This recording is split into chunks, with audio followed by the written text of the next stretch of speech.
humanoïde. Il est parti d'un travail que j'avais commencé à faire sur un système de percuteurs qui s'appelle les solénoïdes, qui sont des électroaimants qui sont déclenchés par ordinateur et par une interface. C'est quelque chose que j'avais testé dans le cadre d'une scénographie de spectacle. Je me suis dit, tiens, ça serait intéressant que ça devienne un atelier avec les enfants où on se pose la question de comment fabriquer des petits systèmes acoustiques simples autour d'objets du quotidien.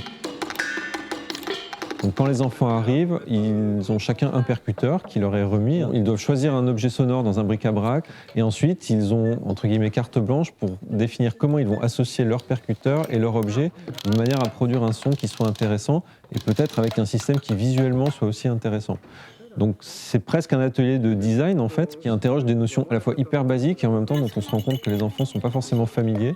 Par exemple, dans la recherche des objets sonores, on se rend compte que même les différences de matériaux entre le métal qui ne sonne pas pareil que le bois, qui ne sonne pas pareil que le plastique, c'est pas du tout quelque chose auquel ils ont en général réfléchi en avance.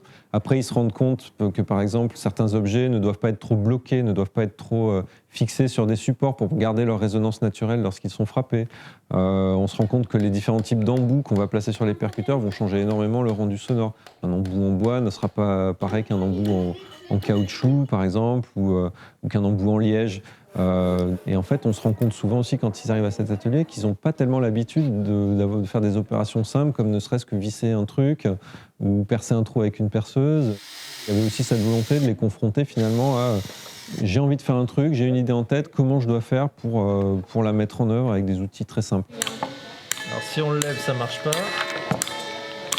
Par contre, tu vois, là, il était légèrement surélevé. Il faut vraiment faire gaffe à la hauteur. Donc, c'est-à-dire qu'il faut lui mettre un petit poids là, un autre bouchon ou un plus petit ou un truc, pour que le poids soit mieux équilibré entre l'avant et l'arrière du levier. Tu peux même limite mettre une cale un petit peu à plat pour que chacun fabrique un module de l'installation, comme autant de petits instruments, je dirais, et à la fin, quand tous sont mis en commun et que la partition musicale se développe, on a vraiment un rendu qui, en général, les étonne aussi eux-mêmes, puisqu'ils ont chacun contribué à fabriquer un élément d'un ensemble qui peut avoir une certaine envergure, je dirais, au final.